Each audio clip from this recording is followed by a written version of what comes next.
Coach এবং মেয়েদের সমস্যা তৈরি হলো, তখন থেকেই নারী উইং তাদের সাথে কাজ করে যাচ্ছে। তাদেরকে বোঝানো হচ্ছে, বিভিন্নভাবে বোঝানো হচ্ছে, গ্রুপে বসে, সিঙ্গেল বসে, যতভাবে সম্ভব, একদিন না, সেভারেল টাইম তাদের সাথে আমরা বসেছি এবং আলোচনা করেছি এবং এটা নিরসনের চেষ্টা করেছি। বাংলাদেশ ফুটবল ফেডারেশনের হায়ার অথরিটি যারা আছেন তাদেরকে ইনফর্ম করেছি যে মেয়েদের সাথে কোচের কি সমস্যা সেটা তাদেরকে জানিয়েছি, কিন্তু অ্যাকচুয়ালি কোচ নিয়োগ দেওয়া হয়েছে ইমার্জেন্সি কমিটির মাধ্যমে।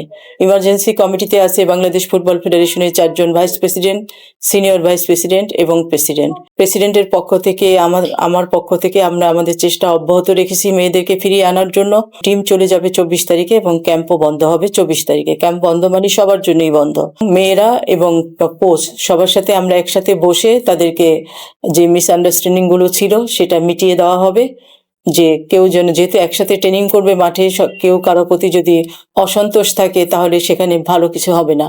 ওই জন্য আমরা একসাথে বসে সেটা নিরসনের চেষ্টা করব। এবং মেয়েরা আজকে আমাকে বলেছেন যে তারা ট্রেনিংয়ে ফিরবে এবং তারা কন্ট্রাক্ট সাইন করবে। মেয়েরা তাদের জায়গা থেকে সরে আসছে, তারা বুঝতে পারছে যে যে ভুল বোঝাবুঝিগুলো ছিল সেগুলো থেকে তারা সরে আসছে। আমি 18 জনের সাথেই বসেছি এবং এটা 18 জনেরই মুখের কথা, একজনের কথা না, ঠিক আছে? আমরা দুই পক্ষ, সব পক্ষের সাথেই কথা বলে যা যা ভুল ভ্রান্তি আছে সেগুলো মিউচুয়াল করে ওরা ট্রেনিং এ যাবে এবং কন্ট্রাক্ট সাইন করবে। সাকসেসফুল হওয়ার পিছনে কিন্তু ডিসিপ্লিনই বড় জিনিস এবং সেটা অব্যাহত ছিল। এটা একটা ইনসিডেন্ট, এটা যে কোনো কারণেই হতে পারে। ওরা বাচ্চা, সবকিছু বুঝে তাও না, অনেক সময় ইমোশনাল হয়ে অনেক কিছু করে, সেটাই করেছে।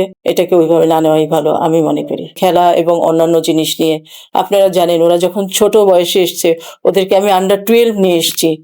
ওরা কিভাবে কথা বলবে, কিভাবে হাঁটবে, কিভাবে খাবে, প্রত্যেকটা জিনিস ধরে ধরে ওদেরকে শেখানো হয়েছে। ওদের প্রাইভেট টিউটর ছিল ওদের পড়াশোনার জন্য, কোনো জায়গায় কোনো কিছুতে গ্যাপ রাখিনি, ইভেন ডিসিপ্লিন তো নাই। তবে আমি বারবারই বলছি এটা একটা ইনসিডেন্ট, এটা যেটা হয়েছে আমি আশা করি ইন ফিউচার আর এর কোনো সুযোগ নেই। সেই জায়গাটা থেকে মেন্টাল হেলথ প্লাস আদার্স যে কাউন্সিলিং সেটা অব্যাহত থাকবে এবং তারা আবার সফর্মে ফিরে আসবে। ভালো কোচ তাকে নিয়োগ দিলে মেয়েরা এখন হয়তো রাজি হচ্ছে না, পরবর্তীতে রাজি হবে, এইরকম সিচুয়েশন হবে এটা হয়তো তারা চিন্তা করেনি। তারা ভালোর জন্যই করছে। তারা ভালো কোচ পিটার তো ভালো কোচ, এটা তো সন্দেহ নাই, তাই না? আপনারা নিজেরাও জানেন তার প্রোফাইল।